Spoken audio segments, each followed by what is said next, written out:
In 1994, helicopters were flying straight toward the Kimberley Desert.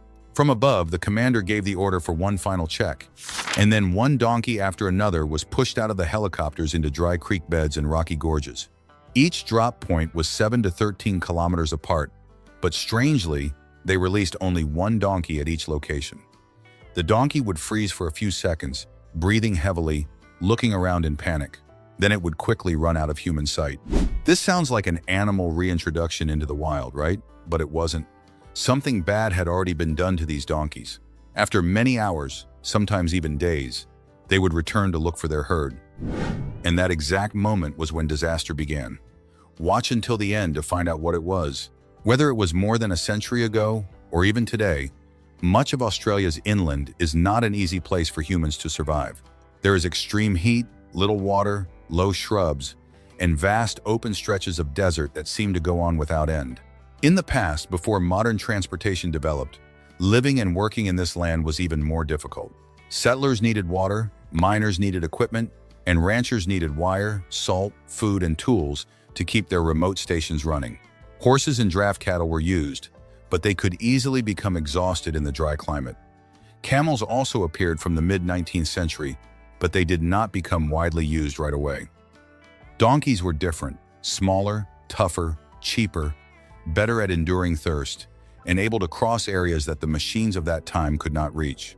So, starting in 1866, donkeys were brought from Africa to Australia to carry and pull loads, and they were widely used until the early 20th century before motor vehicles replaced them. But times changed. When trucks, railways, and motor vehicles began reaching deeper into the inland, machines became cheaper and faster, and many people no longer had a reason to keep donkeys.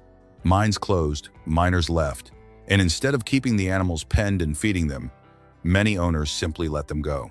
After all, why spend money caring for animals that were no longer useful? But the donkeys did not disappear. They adapted too well. In dry regions, where many types of livestock could easily become exhausted, donkeys could still travel long distances, find water, and feed on dry grass, shrubs, and tough plants that many other animals ignored. They had hard hooves, moved well across rocky ground, lived in herds, and had almost no predators strong enough to control adult donkeys. According to the Northern Territory government, feral donkeys weigh about 200 kilograms on average, can tolerate many different environments, and can produce one foal each year. From a few abandoned herds, they spread across arid and semi-arid regions, especially in the Kimberley, Western Australia, and the Victoria River region of the Northern Territory. PestSmart notes that by the 1920s and 1930s, their numbers had already grown rapidly. The exact population was extremely hard to count, but at one point, Australia was estimated to have around 2 to 5 million feral donkeys. As the feral donkey population grew into the millions, the problem was no longer just a few wandering herds in the desert. It became a real burden on the land, water, vegetation, and the lives of people living in remote areas. Waterholes, native grasses, and dry season grazing lands were only sufficient to support the native wildlife that had evolved there over thousands of years. Introducing large numbers of feral donkeys into this ecosystem placed enormous pressure on environments that were already under stress. The Northern Territory government describes feral donkeys as a serious threat to the natural environment because they increase soil erosion and damage waterways, spread invasive weeds, trample native vegetation, eat young plants, cause sediment to build up in water sources, damage infrastructure, and compete with native wildlife as well as livestock such as cattle and sheep for limited resources. This damage does not happen overnight. It is a slow process of decline. Every hoofprint compacts the soil a little more, every shrub stripped bare leaves the ground more exposed, and every rainfall afterward can wash away the topsoil even faster. Donkeys also gather at waterholes in very large numbers. They trample the edges of these precious water sources, muddy the water, and often remain there for long periods. As a result, many smaller native animals avoid these areas once they become overcrowded with donkeys. They also change the structure of the soil itself. Their hard hooves compact the ground as they travel long distances, reducing the soil's ability to absorb rainfall. Instead of soaking into the ground, more water runs off the surface, increasing erosion and making it even harder for native plants to recover. Damage to infrastructure is another common complaint. Donkeys break fences, especially when searching for water or food on the other side. In some cases, large herds damage watering troughs and storage tanks simply by crowding around them. For landowners already dealing with the challenges of operating in remote Australia, this creates yet another costly problem. In Western Australia, the issue became so serious that feral donkeys are officially classified as agricultural pests under the Biosecurity and Agriculture Management Act 2007, and large-scale control programs have been carried out across the landscape. There is also the concern of disease. Like other livestock, donkeys can carry and spread parasites and diseases. Although Australia invests heavily in preventing diseases and parasites that affect horses and cattle, the presence of large, unmanaged feral donkey populations remains a significant concern. And there is another important issue. Have you noticed that feral donkeys are also an invasive species? Invasive animals reduce biodiversity. Donkeys moved into habitats where no hoofed mammals had existed before European settlement. Before long, wetlands, rocky slopes, and desert streams all began to feel the impact. Over time, ecologists sounded the alarm, warning that many native plant species were disappearing faster than they could regenerate. Australia could no longer keep ignoring the problem. In many regions, feral donkeys were seen as pests and had to be strongly controlled. Yes, it is true. A country already facing many challenges decided to completely eliminate donkeys. But before we continue talking about these feral donkeys, we will reveal something surprising to you. There is one place in Australia where, despite the same kind of behavior, donkeys are actually loved. That place is Kachana Station in Western Australia, about 120 kilometers southwest of Kununurra. ABC describes it as covering around 760 square kilometers. Since 1989, the land has been managed by Chris Hengler's family, and they believe that feral donkeys, if controlled properly, are not just destructive animals, but can also become ecological engineers. According to ABC, the donkey herd at Kachana is estimated to number around 110 to 250 animals, and the family says they keep them limited to an area of about 26 square kilometers. It may sound hard to believe, but try looking at it from a different angle.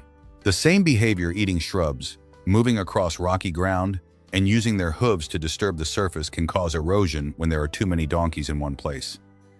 But when their density is controlled, Kachana believes they can reduce flammable plant material, move into rocky slopes that cattle have difficulty reaching, disturb the top layer of soil, and help water soak back into the ground. But the Western Australian government still was not convinced. In 2021, Kachana received a control order. By 2025, the tribunal upheld the requirement to destroy 117 donkeys, arguing that Kachana's measures were not enough to control their numbers and prevent them from spreading. So, the same animal can be seen in one place as a threat that must be removed, while in another place it becomes a controversial hope for bringing dead land back to life. Yes, Australia did not stop there. The country was still pursuing the goal of completely eliminating feral donkeys. But going back to that period, in the Kimberley, the war to control feral donkeys officially moved to a large scale in 1978. Before the program began, the donkey population in this region was once estimated at around 250,000 to 300,000, with densities in some places exceeding more than one donkey per square kilometer. At first, the control methods were still quite manual. Landowners shot donkeys near waterholes, set traps along their travel routes, tried to drive them away from grazing land, or dealt with small herds that appeared around watering troughs. But this was like trying to put out a fire with buckets of water in the middle of a dry field. They could shoot a few donkeys in one place, but another herd would simply move into a different area. Donkeys were alert, extremely drought-tolerant, able to travel long distances, and the Kimberley was far too vast for humans to chase every group by vehicle or on foot. So when the numbers became too large, Australia turned to a stronger measure: shooting from helicopters. By the mid-20th century, larger-scale programs began. The government started organizing coordinated removal campaigns, especially from the air. Aerial shooting from helicopters became one of the most common and effective methods. Pilots flew over remote desert regions, while shooters targeted donkey herds from above. This method was very expensive, but it allowed them to reach places that were almost impossible to access by land. For ranchers whose fences and waterholes had been damaged, aerial removal was a welcome relief. However, helicopters could still only cover a certain area, while the number of donkeys seemed almost endless. PestSmart notes that aerial shooting was one of the main tools used to control feral donkeys in northern Australia. In the Kimberley alone, from 1978 to 1987, around 180,000 donkeys were shot, and in the Victoria River region, about 83,000 were shot between 1,981 and 1,984. However, helicopters could still only cover a certain area, while the number of donkeys seemed almost endless. As the number of donkeys declined, the remaining herds became even harder to find. They no longer stood in large groups on open ground. They hid in dry creek beds, shrubs, rocky hills, and areas that were almost impossible to see from the ground. Helicopters were still flying, but if they had to fly for hours just to find a few donkeys, the cost would rise very quickly. KRBA clearly notes that when the removal rate dropped below 20 donkeys per flight hour, the Kimberley program shifted to the Judas technique. This phase began in West Kimberley in 1994, Halls Creek in 1995, and East Kimberley in 1997. The method sounds clever, but it is also deeply uncomfortable from an ethical point of view. A feral donkey was captured alive, restrained, or sedated, so a radio tracking collar could be attached and then released back into the wild. PestSmart explains that the Judas technique uses radio-collared donkeys to locate hard-to-detect donkey groups during removal programs. WADPIRD describes it more clearly. While the Judas donkey is kept alive so it can continue finding other herds. Imagine it like a living tracking device in the middle of the desert. That natural instinct was turned into a tool by humans. PestSmart says capturing Judas donkeys must be done quickly and safely while minimizing injury. Because donkeys move fast and scare easily, it may require firing tranquilizer darts from a helicopter. Research on Judas donkeys in Western Australia showed that in 2010, 14 feral donkeys were remotely sedated with medetomidine and ketamine, so telemetry collars could be attached. Their average immobilization time was about 9 minutes, and their average recovery time was about 21 minutes after the reversal drug atipamezole was given. This network was not used just once. KRBA notes that Judas donkeys were placed about 7 to 12 kilometers apart, depending on the terrain, matching the estimated 5 to 45 square kilometer home range of donkeys. One donkey would go out and find one herd, then it would continue moving. And that same cycle could be repeated again and again until the last groups of donkeys were discovered. But wait, let's answer the question from the beginning. Why was this controversial method still accepted? To understand the true scale of the problem, you need to see that this was not simply an inhumane act. It also required a huge amount of money. Helicopters needed fuel, pilots, shooters, observers, tracking equipment, flight plans, and even monitoring systems after each control operation. The Kimberley Rangelands Biosecurity Association, or KRBA, carried out a cost-benefit analysis of the donkey control program over 40 years. The results showed direct costs of about 8.4 million Australian dollars, but when converted into present value, the total cost rose to around 78 million Australian dollars. That sounds huge, right? But the estimated economic benefits were much larger, about 268 million Australian dollars, with a net present value of around 220 million Australian dollars. The benefit-cost ratio reached 3.8, meaning that for every 1 Australian dollar spent, the livestock industry was estimated to gain about 3.8 Australian dollars in benefits. The reason lies in how they calculated resources on grazing land. According to the analysis cited by ABC, each donkey removed was assumed to create room for about 0.7 cattle units. In simpler terms, if 10 donkeys were removed, that land could support about 7 cattle units. KRBA estimated that the control program helped Kimberley gain around 173,000 additional cattle units, and that about 51,000 more cattle could be sold each year because of this effort. For people who depend on livestock farming, this was not just a question of killing donkeys or keeping them alive. It was about water, grass, fences, income, and the ability to keep ranches operating in a land that was already extremely harsh.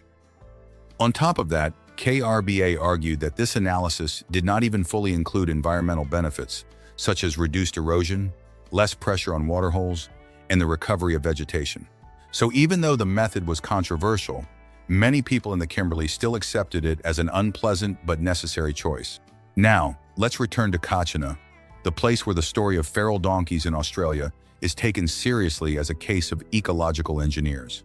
If Kimberly sees donkeys as animals that must be controlled by helicopter, then we can ask a different question. If they are not allowed to explode freely in number, but are managed at the right density and in the right area, could Australia have more ecological engineers instead of only control campaigns?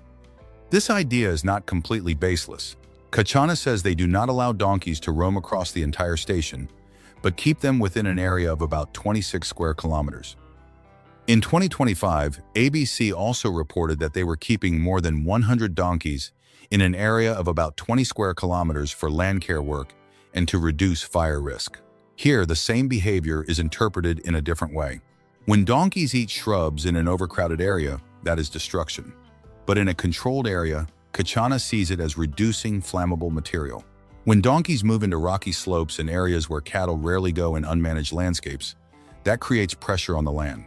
But at Kachana, they see it as a way to bring grazing impact into neglected areas. Research published in Science in 2021 even showed that feral donkeys and horses can dig wells in dryland ecosystems, increasing water availability that was then used by more than 57 other species. It is an example showing that animals once labeled as pests can sometimes still provide ecological services. But as you know, Australia does not accept that idea. They do not want more high-risk ecological engineers. They simply want them gone completely. But if you are still watching up to this point, I will reveal something truly shocking to you. Australia cannot actually wipe out feral donkeys completely across the entire country. What they are trying to do is much more realistic. Control them, keep their numbers low, and stop them from returning to areas that took decades to deal with. This is not just a softer way of saying it. This is the management challenge of a country that is too vast, too dry, has too many roadless regions, and is dealing with too many invasive species at the same time. Just look at the Kimberley. This is one of the key regions in the fight against feral donkeys, but the Kimberley itself is already a massive challenge. Tourism Australia describes the Kimberley as an ancient landscape covering hundreds of thousands of square kilometers, about 3 times the size of England, with a population of fewer than 40,000 people, and still considered one of the world's last true wilderness areas. Now imagine trying to find a few remaining herds of donkeys in a region like that. Rocky gorges, thick scrub, dry creek beds, red hills, places with no signal, no roads, and areas where vehicles can barely enter. The problem is not just the terrain. It is also money, manpower, and time. Helicopters are very effective, but they are expensive. They require pilots, fuel, shooters, observers, safety plans, and coordination with landowners.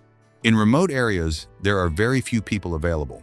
The government also has to divide its budget among feral camels, feral horses, feral pigs, feral cats, and many other introduced species. If funding drops or control programs stop, the small surviving herds can start breeding again. ABC quoted KRBA as saying that under good conditions, donkeys in northern Australia can increase their population by about 23% each year. Even using a more cautious growth rate of just 10% per year, if all control stopped, the donkey population in the Kimberley could grow from around 3,000 to 60,000 in 30 years. Do you see the problem now? Even at 10%, that is already a major comeback. And if the growth rate gets close to 23% per year, the number would rise far beyond that. So the story today is no longer just about helicopters and guns. Land managers are now talking more about GPS, tracking collars, drones, digital maps, remote monitoring, and data to understand where donkey herds are moving. Fertility control is also being discussed as a less controversial direction. Instead of only removing the animals, it would reduce the herd's ability to reproduce. But that is easier said than done. Donkeys are spread across huge areas, live in scattered groups, are difficult to reach individually, and any contraceptive method would have to be long-lasting, affordable, and repeatable on a large scale. So the future of feral donkeys in Australia will probably not be an absolute victory. It will be a long-term control effort. In places where ecosystems need protection, their numbers must be reduced. In places that want to test land restoration, like Kachana, there must be fences, data, clear density limits, and long-term responsibility.